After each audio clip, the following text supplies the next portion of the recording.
Good evening. My name is Antonio Sennis, and I'm delighted to be here this evening and welcome you on behalf of the History Department of UCL to this year's UCL History Neale Lecture. The lecture will feature Professor Jo Van Steenbergen from Ghent, who will be speaking on the enslavement of Middle Eastern history, politics, historiography, ideology, and the Mamluk Sultanate of Cairo, 13th to 16th century. The Neale Lecture series was established to commemorate Neale's contribution to historical scholarship and to provide a platform for prominent historians to present cutting-edge research. The event serves as an important annual fixture in our departmental calendar. And one of the reasons for this is that the four main chronological constituents of the department, ancient, medieval, early modern, and modern, rotate in choosing the speaker to invite. In other words, each year, a part of the department chooses something that they think can, in a sense, showcase to the rest of their community what is new and exciting in the scholarship on the specific period they've chosen to study. 2025 is the year of the medievalists. It was their turn to choose. And I have to say that the choice really showcases what is new and exciting in the field of medieval studies. Even the chronology is pretty exciting. So it is with immense pleasure that I now leave the stage to my friend and colleague, Patrick Lanchner, the medievalist who has organized the event and who will be your MC for the evening. Patrick.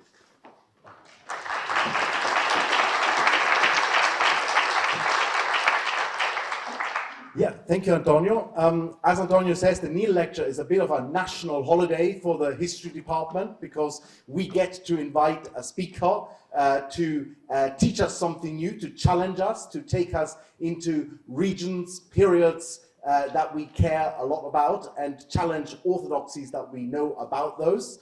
And that's why this is a wonderful evening for us, because we were able to secure Professor Jo Van Steenbergen. Professor Jo Van Steenbergen is a research professor of Arabic and Islamic studies at the University of Ghent. And he's one of the world's leading historians of the Mamluk Sultanate, which ruled Egypt and Syria between the mid-13th and early 16th centuries, and which some of you may have encountered in the historiography as a state that is often characterized as a state ruled by military slaves. We'll hear more about this designation in Jo's lecture today. Jo knows what he's talking about. He has directed two big ERC, European Research Council, funded projects on the topic. Many of us, including many current and former students, are avid readers of his extensive scholarship, in which he has challenged many certainties, really, historiographical certainties about the Mamluk Sultanate. And it's not, just for this reason, it's wonderful to have him here. But it's also worth mentioning that another strand of interest of Jo's is the history of the Middle East more broadly and how the history of the Middle East fits into the wider Islamic world and indeed the globe. He's written a very important and useful survey book. It's called A History of the Islamic World, 600 to 1800, in which he looks comparatively across the diversity of Islamic political formations in this period. For many years, he was also the editor of one of the leading journals of medieval Mediterranean studies, Al-Masak, and he's also just very recently co-edited a very important collection which looks at political cultures comparatively in the Islamic world, Latin Christendom, and the Byzantine world. So lots of reasons to have Jo with us today. As you can see, he will talk about topics that are very close to our heart today. So without further ado, please join me in welcoming Jo to this year's Neale Lecture.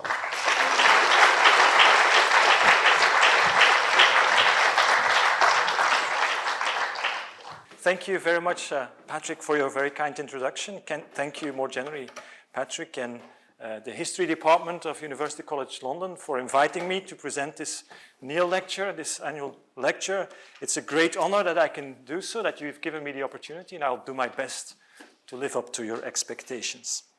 In February 722, the Dean of Norwich, Humphrey Prideaux, wrote a letter to a friend who had asked him about his plans to write, I quote, a good history of the East from the time of Mahomet. Outlining the main topics of such a history, Prideaux explained that many rulers deserved to be included, but not those of the Islamic Sultanate that dominated late medieval Egypt, Syria, and the Eastern Mediterranean. The reason for this, Prideaux explained, was that they were a base sort of people, a colonies of slaves, the scum of all the East, having treacherously destroyed the Yobidai, their masters, reigned in their stead, and baiting that they finished the expulsion of the Western Christians out of the East, they scarce did anything worthy to be recorded in history. According to Prideaux, this base and barbarous people also glorified in having been slaves, and therefore called themselves by a name which expressed as much. For, as Prideaux explained, Mamluk in Arabic signifies a slave. In the early 1960s, the English historian of the Middle East, Peter Malcolm Holt, published a brief study of Humphrey Prideaux and his highly polemical but also successful biography of the Prophet of Islam, Muhammad. In this study, Holt concluded that Prideaux, I quote, Prideaux's biography was, I quote, an unskillful combination of Muslim tradition and Christian legend inspired by a sore animosity towards its subject. Various phrases in the passage I just quoted from Prideaux's letter suggest that this sore animosity was directed not only at the Prophet of Islam, Muhammad, but also at the rulers of late medieval Egypt.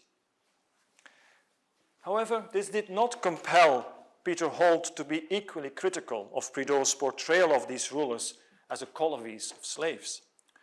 While removing any more obvious traces of Prideaux's explicit animosity, Holt also framed his own seminal article on the history of the Sultanate in the major reference work in the field, the Encyclopedia of Islam, by the notion that having been slaves, as Prideaux put it, these rulers called themselves by a name which expressed as much. Mamluk, the Arabic word Mamluk, indeed meaning military slave in Arabic, Holt identifies this polity as the Mamluk Sultanate, that is, the regime established and maintained by emancipated Mamluks in Egypt from 1250 to 1517 and in Syria from 1260 to 1516.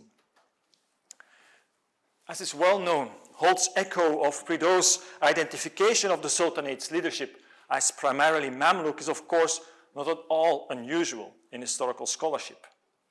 Most, if not all, writings in European and many other languages on the history of the Sultanate, from well before Prideaux's early 18th century to the present day, are set within this descriptive and often also interpretive framework or master narrative of the enslavement and Mamluk military service of all of its leadership.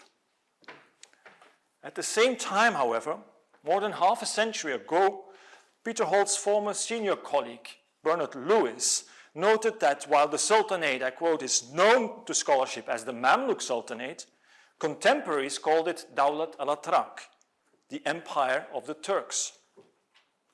More recently, extensive prosopographical research on the Sultanate's power elites has confirmed that these elites had far more diverse backgrounds than generally assumed. The Israeli historian Kobi Yosef even concluded that the notion of Mamluks and the Mamluk Sultanate, I quote, distorts Mamluk writers' perceptions of their ruling elite, and that servile status was not considered a source of pride. On the contrary, it seems to have been considered degrading, and manumitted slaves with aspirations made great efforts to repress the servile phase of their life. Contrary to what Prideaux suggested, and what many others have assumed, there seems to be no good reason to believe that these elites glorified in having been slaves, or that they therefore called themselves by a name which expressed as much. Rather, others seem to have done this for them. And in this lecture, I will start to explore who these others were and what reasons they may have had for enslaving, so to speak, the history of the ruling elites of the late medieval Syro-Egyptian Sultanate. Before looking at these enslavement narratives in a selection of modern, early modern, and medieval European writings, I will begin this exploration by first providing some more context on the relationship between these elites, slavery, the institution of slavery, and my own research. The late medieval Sultanate of Egypt and Syria was an Islamic political formation centered in Cairo that originated in the mid-13th century and lasted until the early 16th century. The sovereign position of Sultan and the military hierarchy of emirs commanders were the main leadership infrastructures of this political order. Extended families of military households and their organization and representation were the central socio-political and economic building blocks of this sultanate. And the main economic and military resources of these households were derived from tributary and commercial arrangements involving local agricultural production and trans-regional trade, including spices from South Asia and, indeed, Mamluk military slaves from the Pontic-Caspian steppes north of the Black Sea and the Caucasus.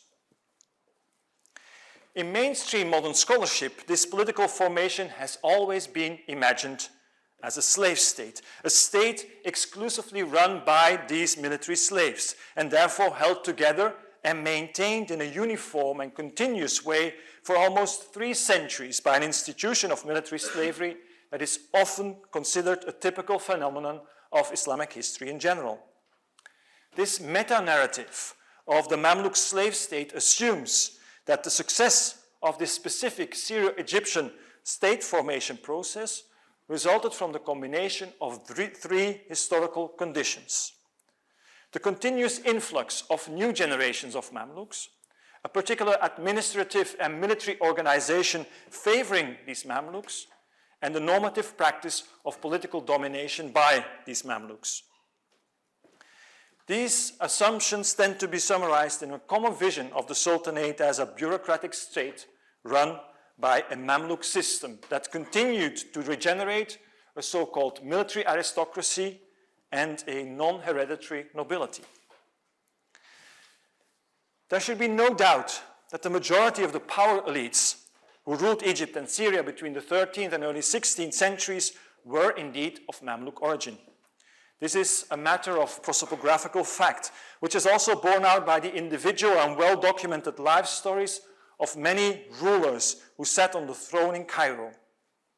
Many of these sultans had their origins in the regions of the Pontic-Caspian steppes, the Caucasus, Asia Minor or the Balkans, and they had been brought to Egypt or Syria as prisoners of war or as young individuals who had been otherwise enslaved. They had been transferred south by land or sea by tip specialist slave traders, and then they had been sold in the slave markets, especially of Cairo and Damascus. A mid-15th century dynastic chronicler even contains 2 versions of a poem that lists the names of all the rulers who, according to this chronicler, had been touched or marked by slavery, Massahum Rik. As suggested in my introduction, scholarship today increasingly recognizes that despite these widely shared Mamluk origins, contemporary sources overwhelmingly identify these rulers and elites ethnically as Turks and also as Circassians, as Romans, and as Mongols rather than as Mamluks marked by slavery. In addition, there are some basic facts that nuance any impression of Mamluk hegemony in the long history of the Sultanate. All 22 Mamluk sultans who occupied the throne in Cairo only did so many years or even many decades after they had been manumitted and after they had been constituted as legally and socially fully capable free individuals. Moreover, only 10 of these 22 Mamluk sultans can be considered truly successful rulers who managed to consolidate their power and rule for more than a short period. In fact, there were only two such sultans, such successful Mamluk rulers in the 13th century, Baybars and Kalaun, and only one in the entire 14th century, Barkuk. The many gaps between the reigns of these Mamluk sultans were usually filled by the reigns of an equal number of non-Mamluk sultans, mostly sons, who obviously did not share their father's Mamluk origins. This dynastic practice was particularly successful in the long 14th century. Between the 1290s and the 1380s, 14 descendants of Sultan Kalaun succeeded each other on the throne in Cairo, monopolizing the position of Sultan for a longer period than the Ayyubid descendants of the famous Saladin had managed to do in between the 1190s and the 1250s. In the 15th century, this dynastic practice was never again as successful. However, it remained very much alive until the very end of the Sultanate in the early 16th century. Soon after the Ottoman conquest of Egypt in 1517, the son of its penultimate ruler, Kanisa al-Ghawri, was even brought to Istanbul to eliminate any rival dynastic rallying point and to prevent any resistance to Ottoman rule.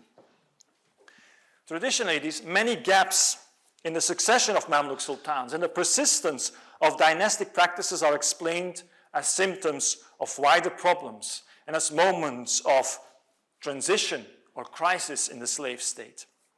However, the problem may be one of explanation rather than the course of the Sultanate's history. Rather than a crisis in the slave state, what we may be witnessing here is a crisis of interpretation, when the traditional meta-narrative of enslavement and Mamluk military service proves insufficient to make sense of the Sultanate's history. This history was obviously also defined by the resilience of hereditary practices and lineage-based strategies, which continued to leave their mark on the ranks of sultans, emirs, and other power holders, despite the omnipresence of Mamluk military realities. The early years of my own research were devoted entirely to making more positive sense of moments in the history of the Sultanate that have traditionally been identified as periods of crisis and chaos. In due course, this led almost naturally to my increasingly critical questioning of the traditional frameworks of Mamluk interpretation. An important point of personal inspiration in this process was a posthumously published work by the German historian Ulrich Haarmann. In this paper, published in 2001 and entitled "The Mamluk System of Rule in the Eyes of Western Travelers," Haarmann examined late medieval European travel accounts and their depictions of what he called the Mamluk system. One of the more impressionistic conclusions that Haarmann drew from this study concerned the historical reality of this system. And according to Haarmann, a close reading of these traveler accounts suggests that this system did not suddenly appear in the mid-13th century, but was gradually transformed into a Mamluk one in the course of its long history. He therefore concluded that, I quote, "In the course of the history of the Mamluk Sultanate from 1250 to 1517, the most important institutions of the empire were gradually and sometimes also abruptly Mamlukized." And he defined this Mamlukization as, I quote, "a long process of the erosion of the non-Mamluk elite's power to the benefit of the Sultan and the royal Mamluks who underpinned the system." Since around 2008, much of my research agenda has been driven by the challenges and opportunities presented by this Mamlukization paradigm, by the ambition to identify more precisely and on a more robust empirical basis the historical reality of this long process of erosion. I've sought to better understand when and how exactly the Sultanate became Mamluk, so to speak, within a broader historical context that traditionally favored kinship relations, the interests of extended families, and dynastic practices. Over the past 15 years, my research has approached these questions first from the perspective of social and political history, and then from that of cultural and intellectual history. In neither case, however, have I been able to find clear answers. Rather, the prosopographical study of the Sultanate's power elites in the first 3 quarters of the 15th century suggests that after the dynastic hegemonies of preceding centuries, the participation of not only Mamluks, but also many other individuals and groups in the Sultanate state was expanding. The study of the representation of this process in contemporary chronicles and biographical dictionaries reveals a variety of narrative strategies for making sense of these transformations. The one that prioritizes those who were touched by slavery, as that mid-15th century chronicler and poem referred earlier suggested, appears in this context as an exception rather than a Mamlukizing rule. When in the mid-15th century the Syrian writer and historian Ibn Arab Shah prepared a historical panegyric for the ruling sultan whose patronage he was seeking, the Ta'lif al-Tahir, entitled Ta'lif al-Tahir, the pure composition, the ideal qualities that Ibn Arab Shah ascribed to this sultan included his exemplary behavior and character, his sociability, his sense of justice and righteousness, but not his origins in enslavement and Mamluk military service. In general, it has become clear that a more precise and solid empirical basis for the historical reality of Harman's Mamlukization process has not yet been found in the Sultanate's history and historiography, at least not by me. On the contrary, it has only become clearer that the growing complexity of both the Sultanate's state formation process and its historiographical representation cannot easily be subsumed under the simple explanatory power of the rags to riches narrative of enslavement, military service, and continuous Mamluk regeneration. My search for the origins and background of the hegemonic power of this paradigm therefore continues. In this quest, I'm now looking in particular at outsiders' accounts and representations of the social and cultural realities of the Sultanate. I seek to better understand how and why, from the later Middle Ages through the early modern periods to the present day, stereotypes of enslavement and Mamluk military service have continued to be used almost exclusively to approach the long and rich history of the Sultanate, serving interests and agendas that often have little to do with that history. The accounts and representations that Mamlukized and continue to Mamlukize the history of the Sultanate have been produced by a wide variety of late medieval, early modern, and modern outsiders, from rival rulers to contemporary travelers and many different generations of particularly Western scholars. In the main part of my talk, I will focus on the latter two groups of Western travelers and scholars, working backwards through a selection of closely related histories and travelogues, from the 19th century to the 18th and 17th centuries, and then to the later Middle Ages. In working backwards through European intellectual history in this way, I will not be digging for the supposed origins of the Mamluk paradigm. Rather, I will begin to explore in more detail 3 different moments in European intellectual history when this paradigm was thought to be meaningful. The position still widely held today of choosing to impose a Mamluk narrative as a meaningful descriptive and interpretive framework has a very long history in Western scholarship. The first monograph devoted entirely and exclusively to the history of the Sultanate, first published in 1896, very explicitly adopted this narrative already in its title, The Mamluk or Slave Dynasty of Egypt, 1260-1517 AD. Its author, Sir William Muir, spent 39 years as an administrator in India, first in the service of the East India Company and then of the British Empire, including as Lieutenant General of the northwestern provinces of the presidency of Fort William in Bengal. I had to read the entire line. Sorry.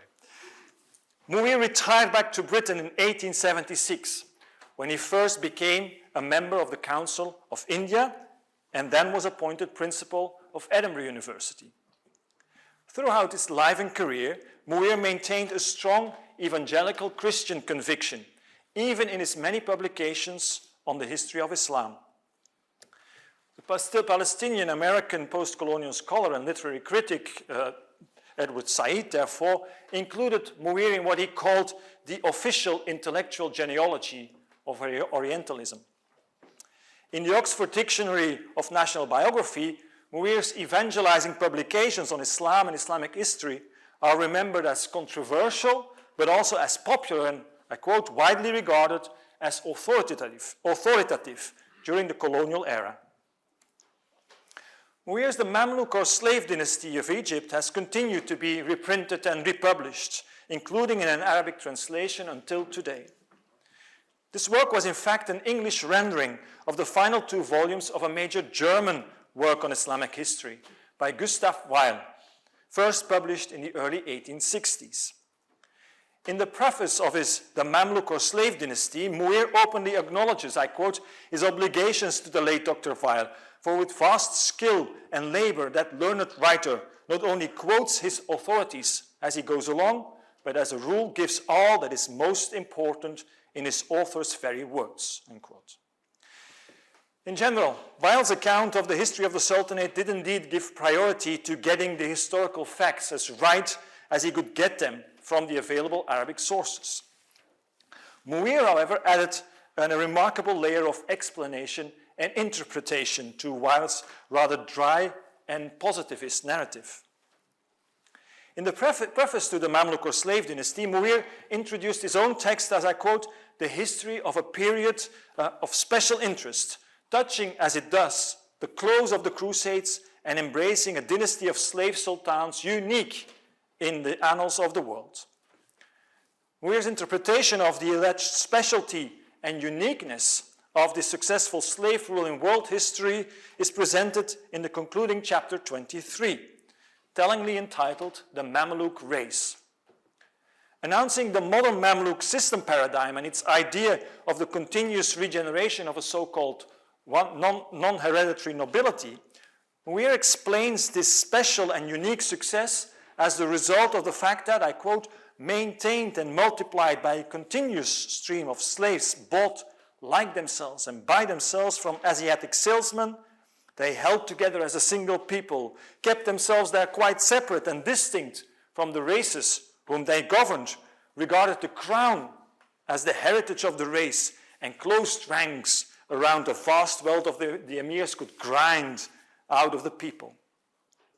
In this quest to accumulate Egypt's wealth and resources, Muir also found this Mamluk ruling caste to be, I quote, cruel and treacherous as a race, bloodthirsty and betraying a diabolic resort to poison and the rack, the lash, the halter, and assassination, such as makes the blood run cold to think. As a result, Muir concluded his chapter and the book as a whole with the following summarizing observations about both the successful despotism and the colonial otherness of Mamluk rule in Egypt. I quote, their party hatred and internal fightings notwithstanding, they were, as regards the outer world, an integral and united oligarchy. And though not rooted as in the native soil, yet in course of time, everything that was valuable in land had passed into their hands. And they never hesitated to fill their coffers at the expense of those around them. Thus, rich and powerful and unscrupulous, they were enabled to hold the people in abject and unquestioned thraldom. And Muir then closes his book, these considerations may, in some degree, help to account for the long-continued Mamluk supremacy in Egypt, but it must still remain one of the strange and undecipherable phenomena in that land of many mysteries. In the preface to his Mamluk or Slave Dynasty, William Muir explained that in addition to Gustav Weil's German texts, he had also benefited a lot from earlier French scholarship on the history of the Sultanate.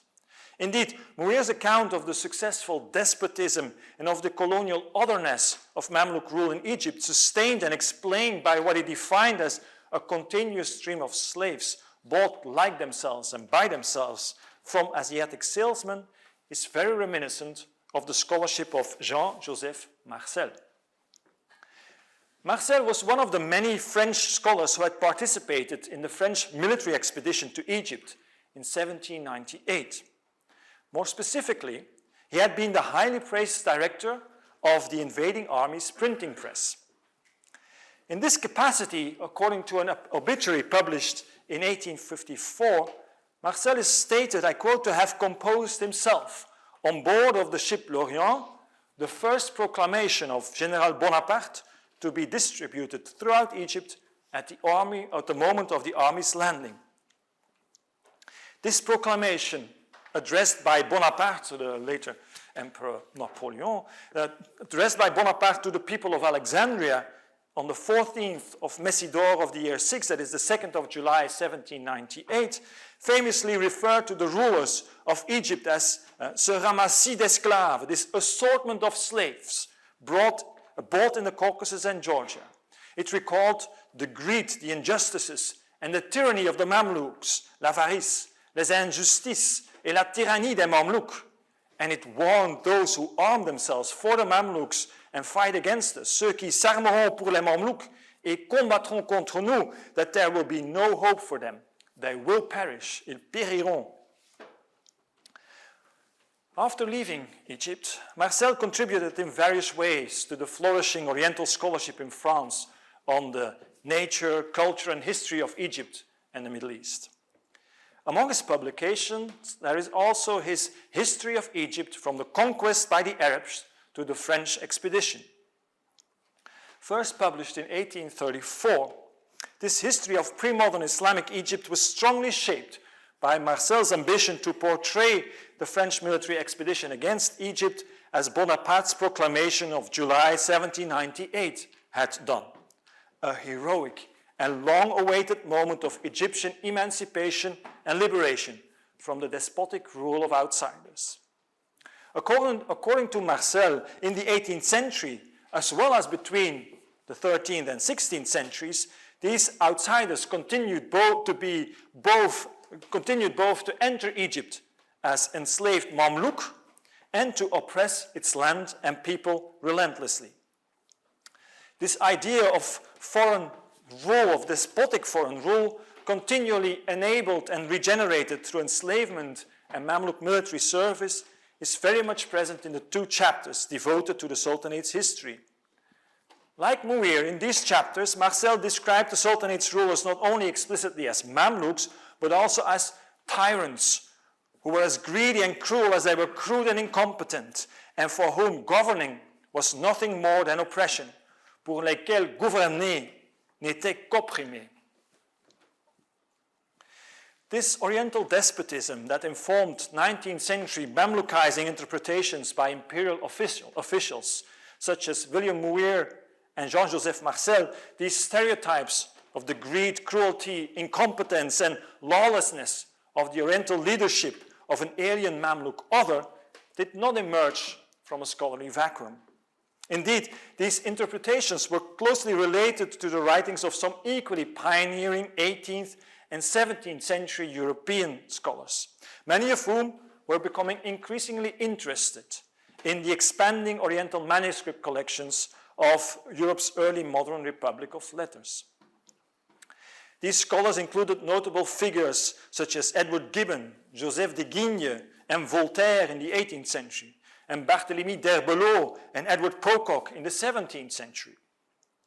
For the purpose of this talk, I will focus here on the writings of de Guigne for the 18th and Pocock for the 17th century, as two very different but yet related and very impactful early modern approaches to the Sultanate's history. A professor at the Collège Royal de France, royal librarian, and royal interpreter of Oriental languages, Joseph de Guigne is best known for his massive 5-volume history of the steppe peoples of Inner Asia. Based on Oriental manuscripts, mostly in Chinese and in Arabic, in the Royal Library, this huge work was published between 1756 and 1758 under the title General History. You can see it here, General History of the Huns, the Turks, the Mughals, and other Western Tatars, etc., before and after Christ until the present. The first volume, which consists of dynastic tables, begins with the imperial families of the Empire of China, but also includes the rulers of the Syro-Egyptian Sultanate among the Western Tartars, les Tartares occidentaux. The 21st and 22nd books of the fourth volume then present the Sultanate's history in coherent detail over more than 200 pages, but only up to the year 1432, so not 1517. Because, as de Guigné explained, the more modern works which we need for the combination of the history of the Mamluks, for the continuation of the history of the Mamluks, have not been brought to France. Unlike Muir, who more than a century later stressed the exotic specialty and uniqueness of Mamluk rule in Egypt, de Guigné saw these Mamluk both as strangers in Egypt, des étrangers, but also as full partners, like many others, in the more general, universalist story of what he saw as one inner Asian people, sometimes called the Huns in the general history, but mostly referred to as les Turcs ou les Tartares. The long history of conquests and migration in Asia, Europe, and Africa of this supposed people was at the heart of his historiographical project, which, according to Mathieu Chochoy's recent study, nevertheless remained strongly Eurocentric, if not, I would add, Francocentric. According to de Guigné, this highly impactful history of conquest and migrations included that of Egypt's rulers, precisely because, as Mamluk, they were constantly being imported into Egypt from this Turkish people. In his preface, de Guigné even explicitly challenges an unnamed colleague who writes that there were no Turks in late medieval Egypt, whereas, as he explains, du temps de Saint-Louis, les Mamluks turcs s'y étaient déjà rendus les maîtres du gouvernement. Since the time of Saint Louis, the mid-13th century, the Turkish Mamluks have already become the masters of government. Despite this more positive general assessment of Mamluk rule in Egypt, which through enslavement and Mamluk military service enabled the continued association with the wider and highly significant history of the so-called Turkish or Tatar people, de Guigné again presents the history of the Sultanate itself as a manifestation of the model of Oriental despotism, with the Turkish Mamluk ruling elite or class ruthlessly exploiting those they ruled for their own benefit. In fact, just as Muir, more than a century later, would refer to the people being held in abject and unquestioned thraldom, de Guigné vividly explains how all the Mamluk princes wanted was immediate pleasure. Les princes vouloient jouir promptement, while les peuples n'étaient pour ainsi dire que des esclaves. The people were, so to speak, nothing more than slaves. At the end of the 22nd book, de Guigné turned, just as Marcel would do several decades later, to his own 18th century. As Marcel also noted, Ottoman Egypt continued to be ruled by semi-autonomous military commanders, known as beys, whose origins lay in the Caucasus and Georgia, and in enslavement and military service. Again, de Guigné was concerned that not only the unusual origins of its rulers, but also Oriental despotism and its negative effects on the common people had remained unchanged in Egypt since the late medieval period. De Guigné explained, therefore, thus, the government remained in much the same state as it was under the old Mamluks, les anciens Mamluks. It is exposed to the same revolutions, but with less splendor. All these beys are so many little tyrants who seek to destroy themselves and who constantly vex the people. De petits tyrans qui cherchent à se détruire et qui vexent sans cesse les peuples. De Guigné's mid-18th century general history thus presents a more ambiguous appreciation of the history of the Sultanate than later generations would do. Seeing it as a constitutive part of the long and impactful story of or history of the so-called Turkish or Tatar people, but also as a particular moment in Egypt's history related to Enlightenment concerns about the Oriental author's despotism. In this mixed way, it actually represents a transitional moment at the end of what Alexander Bevilacqua recently called the Republic of Arabic Letters, the period between the 17th and mid-18th century when several men of letters across Europe began to share a new, more secular and open-minded interest in the history and cultural achievements of Muslims. Another less ambiguous but still Mamlukizing and highly impactful specimen of this Republic of Arabic Letters is, or can be found in the Latin scholarship that was produced a century earlier in Oxford by Edward Pocock. A biblical scholar and clergyman in the early 1630s, Pocock was chaplain to the Levant Company in Aleppo, one of the main factories or early modern centers for English trade in the Ottoman Empire. The 5.5 years Pocock spent in Aleppo enabled him to acquire an excellent knowledge of Arabic and an extensive library of Arabic manuscripts.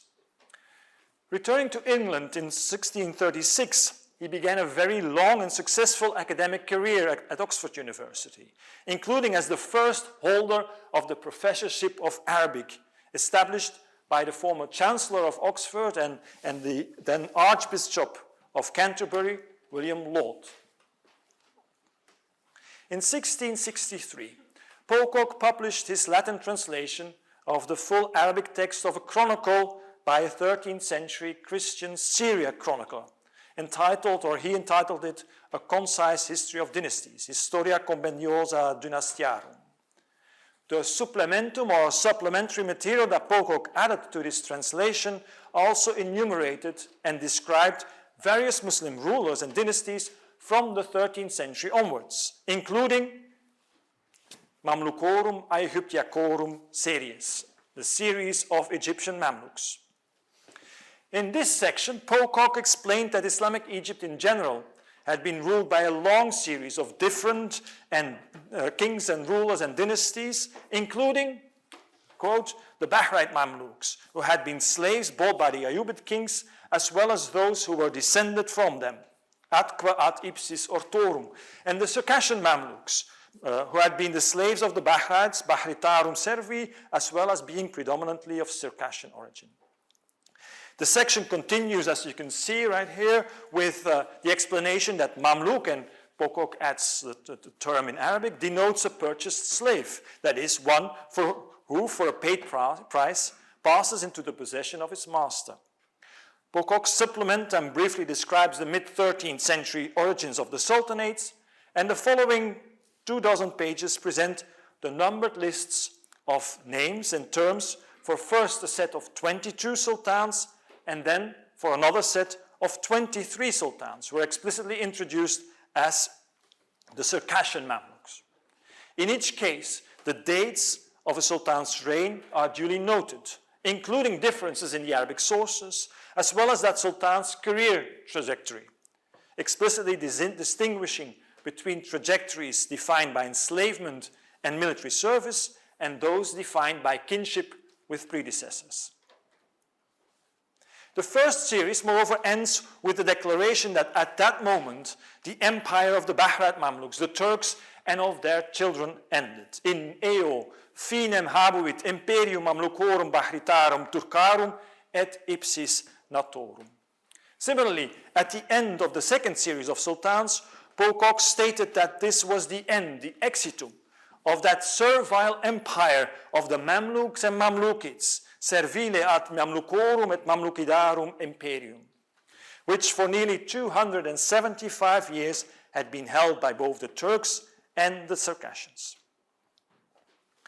The whole section finally ends with some generalizing concluding thoughts. First, Pocock quotes both in Arabic and in a rough Latin translation the assessment of the Sultanate's history in a later Arabic chronicle of Islamic dynastic history by the 16th century Ottoman judge of Aleppo, Al-Janabi, referred to here as Al-Janabius by Pocock. If you look back at the whole time they occupied the kingdom, especially towards the end, you will find it full of wars, fights, injuries, and robberies. لوجدتها مصحوبة بالفتن والملاحم والقتال وإيقاع الشر والفساد. reperies illud bellis, pugnis, injuriis, et rapinis refertum. Pocock then confirmed this highly negative assessment and explained it in his own words. Nor could it be otherwise, nec aliter fieri putuit, where the rule was precarious and those in whose hands the decision of things should have been were wholly dependent upon the decision of others whose ambitions determined both the law and the time of reign for those who ruled. Finally, Pocock briefly challenged earlier assumptions about the Sultanate system of rule, stating that, I quote, "It is easy to see that those who assume that the Mamluks were only the sons of Christians are in error. In errore esse eos qui Mamlukos Christianorum tantum modo filios fuisse autumant." And that they are also mistaken in other respects, including what they tell of the law of succession among them and their discipline, de successionis apud eos iure eorumque disciplina. In the mid-17th century, Pocock's understanding of the history of the Sultanate was clearly already heavily shaped by the Mamluk narrative of enslavement and military service. Pocock's final identification of the Sultanate as a servile empire, servile imperium, is perhaps the strongest illustration of the presence of this narrative. At the same time, Pocock's understanding of the history of the Sultanate appears to have been more comprehensive and nuanced.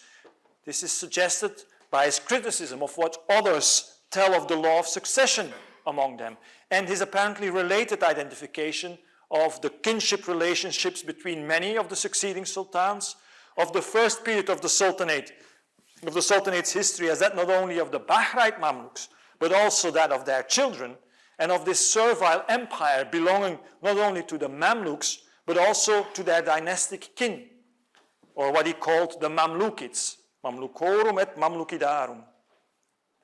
Many of the issues mentioned and many of the conclusions drawn by Pocock in his dynastic supplement, from particular facts and figures to the negative overall assessment of the history of the Sultanate, left their mark on or provided opportunities for subsequent writings on the history of the Sultanate.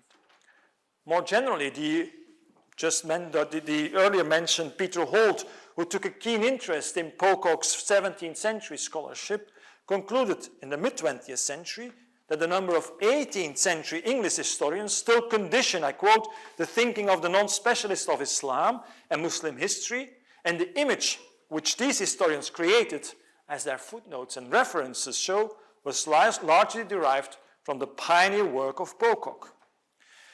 These historians included the famous Edward Gibbon.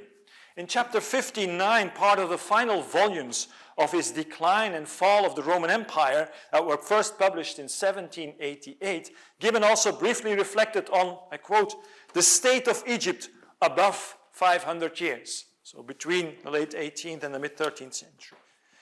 Indeed, referring explicitly to both Pocock and de Guigne, and Joseph de Guigne in his footnotes, Gibbon, like de Guigne before him, and Marcel and Muir after him, concluded that, I quote, a more unjust and absurd constitution cannot be devised than that which condemns the natives of a country to perpetual servitude under the arbitrary dominion of strangers and slaves. Pocock's pioneering influence into the 18th and even the 20th century clearly affected not only the Anglophone scholarship that Peter Holt had in mind, but also other communities of scholars and their audiences, including Joseph de Guigne and Jean-Joseph Marcel. And while his Mamlukization of the Sultanate's historical narrative was in fact far more nuanced and inclusive, it was his narrative of a servile empire of the Mamluks and of their precarious and discretionary rule producing endless wars, fights, injuries, and robberies that continued to condition early modern thinking about the history of the Sultanate, including de Guigne's Francocentric contemplation of the universal history of the Turkish people, but also Marcel's imperialist call for the liberation of Egypt from the endless succession of its tyrants, and Muir's Orientalist explanation of the colonial workings of Egypt's foreign oligarchy. Pocock's criticism of those who assume that the Mamluks were only the sons of Christians and who were also mistaken in other respects, seems to be a response to various, mostly brief references to the Sultanate's rulers by different generations of scholars, diplomats, and courtiers that preceded Pocock's own mid-17th century studies. However, the most important of the earlier writings that promoted Mamlukizing narratives, and in particular these assumptions, were not those of 16th century scholars and diplomats, but those of European Latin Christian travelers to Egypt in the 13th, the 14th, and especially the 15th centuries. In their travelogues, these dozens of travelers all faced the daunting task of representing and making sense of the strangeness of the outside world. The precedents set by earlier accounts, the old and more recent stories about the Orient already circulating in Europe, the changing expectations of readers, and the sometimes overwhelming experiences of these travelers themselves created an explosive mix of narrative and interpretive tools at their disposal to assemble their own meaningful travel accounts. Pocock's critical references to assumptions about the Mamluks as sons of Christians, the law of succession, and their discipline also resonate with many of the topoi that emerge from this explosive mix in many of the European travel reports of late medieval Egypt. The late French historian Jean-Claude Garcin, in a brief study published in 1984 of the accounts of two late 15th century travelers, had already identified the recurring trope of the sons of Christians as a highly significant topos. Garcin referred in particular to the pilgrimage account of one Felix Fabri. Fabri was a Dominican theologian from Basel, Zurich, and especially Ulm, who visited Egypt in the early 1480s. This account, entitled Brother Felix's Pilgrimage to the Holy Land, Arabia, and Egypt, contained a specific section about the Mameluki, who are like the principals in Cairo, and about their manners and life. De Mamelukis, qui sunt quasi principales in Cairo, et de eorum moribus et vita. This section begins with the statement that in the city of Cairo there is the greatest multitude of men of every nation under heaven. Yet the first and the masters of the cities are called Mamaluki, Mamluks, that is, armed men who hold their country in subjection by force and arms. Fabri then formulated the fantastic claim that the most important characteristic of these Mamaluki were not only that they were forceful armed men, but also that they were all Christians, Christians who had converted to Islam, attracted by the many material advantages that Fabri claimed were the natural privilege of these Mamluks.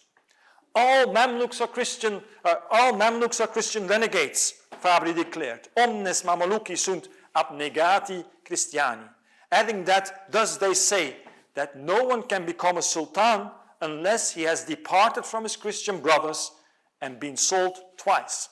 Furthermore, these apostates have decreed that all important offices in the realm can only be entrusted to Mamaluki. Nullum officium rei publicae notabile committitur nisi alicui Mamaluco. Hence, this domination, freedom, and the hope of higher things lead many Christians away, but also profit and daily wages, leisure and carnality, otium et carnalitas, and a plurality of wives, uxorum pluralitas, cause many to emigrate from the faith. As soon as one has renounced his faith, Fabri concludes, he is immediately given a provision and a stipend and is made lord over the rest, et dominus est caeterorum. Jean-Claude Garcin concluded that Fabri's suggestion, you mentioned, of a strong correlation between the organization of the Sultanate's leadership and Christian apostasy was a discursive, even ideological coping mechanism. For Garcin, this mechanism was designed to make the Afro-Eurasian centrality and hegemony of the Muslim Sultanate less intimidating to Fabri and his Christian audience. And to transform it, it was designed to transform it into something less exotic, less strange, less difficult to explain. As Garcin succinctly put it, the West convinced itself that Islam lived only on borrowings made from its own flesh, by favoring the idea of the Mamluk state as a fantastic organization based on apostasy.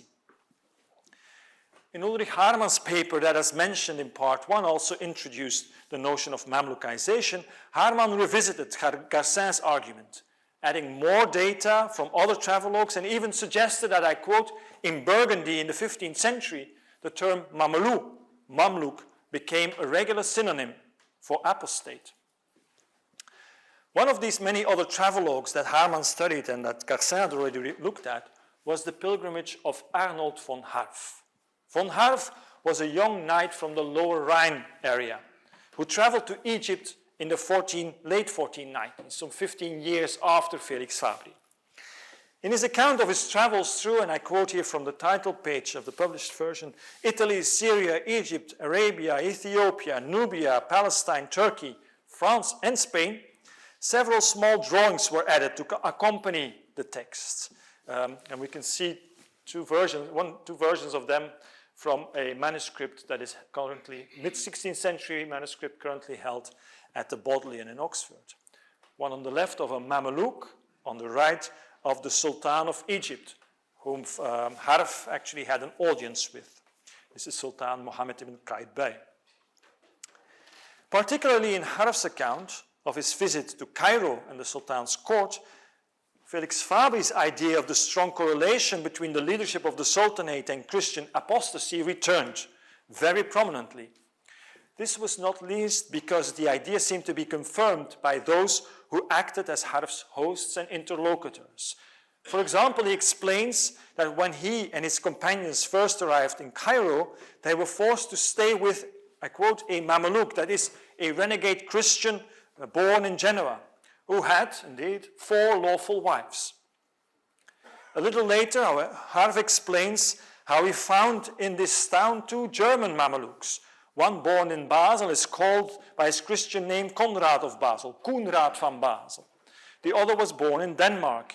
They showed me great friendship, Harf explains. They took me to their houses where we drank wine in secret. These 2 German Mamluks took me around the town to see everything. When the Sultan heard that I had come from foreign lands, he brought me before him and asked me, with the help of the German Mamluks, whether the Lord of France was my master. As Ulrich Haarmann and others have suggested, Harf, like Fabri, was one of many travelers who relied heavily on the Bible to overcome the enormous distance that separated late medieval Christian Europe from Egypt and the wider Islamic world, and to represent, make sense of, and explain its familiar and less familiar strangeness to the contemporary readers of their travelogues in the Latin West. In his own travelogue, Harf in particular developed at some length a biblical explanation for the enslavement origins of substantial parts of the Sultanate's elites, a biblical explanation that had also been briefly alluded to already before Harf by Felix Fabri. Linking the specific features of the enslavement of outsiders and of the Egyptian leadership to the Old Testament, Harf suggested that history was repeating itself in Egypt since the biblical times of the purchase, enslavement, service, and eventual rise to power of Joseph, the son of Jacob. For since the time of Joseph, who was sold into Egypt by his brothers, Harf explained, it has never been questioned that the Sultan should be born a heathen and always an elected renegade Christian. Later in the text, Harf repeated this line of both Mamlukizing and, as it were, biblicizing thought even more explicitly. As Joseph was sold by his brothers and came to Egypt, to Cairo, to King Pharaoh, as the Bible clearly tells us in the 37th chapter of Genesis, and this Joseph was chosen king or sultan and ruled the land with great wisdom and in peace, so they keep him in everlasting remembrance. They will not have a sultan who has not first been sold and they observe this to this day, choosing sultans from among the Christians who have been sold, known as Mameluks, den verkauften Christen Mameluiken genannt. As suggested before, Pocock's critique of those who assume that the Mamluks were only the sons of Christians and were also mistaken in other respects is ultimately directed against this kind of biblicizing and Christianizing narrative, varieties of which can be found in almost all late medieval European accounts of travel to Egypt. In order to make these strong claims about what Garcin defined as the borrowed strength of Islam, la force empruntée de l'islam, about the integration of contemporary Egyptian history into a more familiar biblical vision of human history, and about a more familiar strangeness of contemporary Egyptian leadership in general, this leadership could not be imagined as anything other than exclusively Mamluk. In order to make these Christianizing claims, it could not be imagined as anything other than determined by the narratives of enslavement, conversion, and military service of these so-called sons of Christians. The natural correlation that travelers like Felix Fabry and Arnold von Harf observed and reported was therefore not only between the Sultanate's leadership and the Christian world, but necessarily also between the long late medieval history of that leadership in general and the remarkable individual stories of enslavement and Mamluk military service that these travelers encountered among their hosts and other interlocutors. Thus, the assumptions that Pocock still criticized in the 17th century seem to have been derived as general truths by travelers such as Fabry, Harf, and their many peers before them from specific features and phenomena that these travelers encountered or that they were told about during their travels in Egypt. This generalization and sort of pars pro toto argumentation often must have happened through the mediation of specific hosts and inspired by the examples of specific interlocutors, such as Harf's German drinking companion in Cairo, the famous Konrad or Koenraad van Basel, someone who was also mentioned actually by Fabry as his hosts 15 years before, and who seems to have been in charge of receiving European visitors to Cairo in the last quarter of the 15th century. Since Pocock's writings and the new, more secular and open-minded interest of his early modern age in the history and cultural achievements of Muslims, these late medieval Christianizing assumptions that, as Fabry put it, all Mamluks were Christian renegades would never be made again. But while Pocock certainly nuanced the related claim that, as Fabry also put it, all important offices in the realm could only be entrusted to Mamluks, over the centuries, various new assumptions about the mysteries and temptations of Egypt and the Orient ensured that this equally long-standing Mamlukizing claim would never be similarly challenged. Time for a very brief concluding observation. About a century ago, Max Weber famously argued in a draft chapter on ethnic groups that social groups and communities should always be seen as historical social constructs, shaped by shared beliefs in a common cause, but also always constituted by the common pursuit of political or economic ends. Inspired by what Weber himself defined as these vague generalizations, since the mid-20th century, historical studies have increasingly addressed group formation, ethnogenesis, and the imagination of communities as such complex historical processes of social construction, political organization, and meaning-making. In the field of Islamic history, this kind of study has only really been pursued since the turn of the century. By now, the specific focus on the formation of religious, ethnic, and political communities has led to a growing interest in historical processes of imagining the Arabs and becoming Arab, of creating a new Persian identity, of inventing the Berbers and the invention of the Maghreb, or of turning Rumi and Ottomanization. In the context of the late medieval Sultanate of Egypt and Syria, however, any awareness of processes of ethnogenesis among its political and other communities has remained marginal at best. Nevertheless, as I hope to have shown in this talk, or as I hope to have begun to show in this talk, there has been at least one very strong and persistent imagination at work in the historical context of this Sultanate. Since late medieval times, this imagination has successfully inspired the belief, as Weber put it, in a historical political community that would have both sustained and explained the Sultanate's successful hegemony and longevity by the fact that its leading membership was composed exclusively of enslaved people or formerly enslaved people. In this specific context, however, this imagination of the Mamluks, this Mamlukization of the Sultanate's history for over half a millennium has always served so-called etic rather than emic ends. It has always been outsiders who have continued to imagine the Sultanate as a Mamluk one for a surprising variety of ideological reasons, ranging from Christian to Orientalist and imperialist.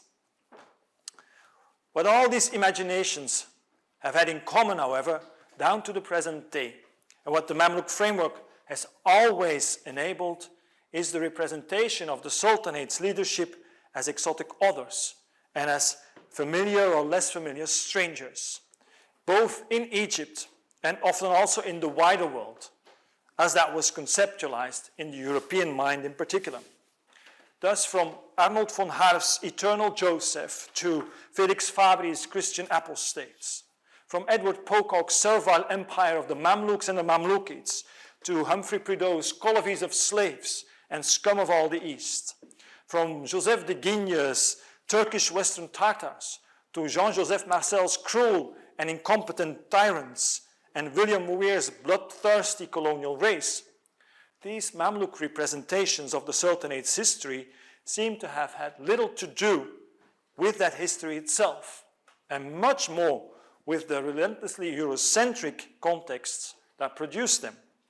They seem to have had little to do with the great complexity of the Sultanate's quarter of a millennium of history, and much more with making that history a handmaiden to European history.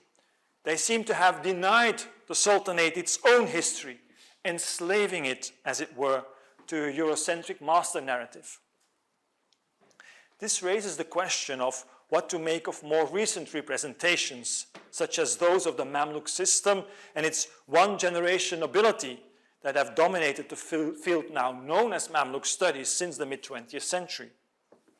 Surely, we can all agree that today in 2025, it is time to question all the assumptions on which such diverse Mamluk representations are based. Surely we can all agree that it is time today to at least become far more critically aware of the many and varied biases that remain at play when we continue to enslave the Sultanate's history. Thank you.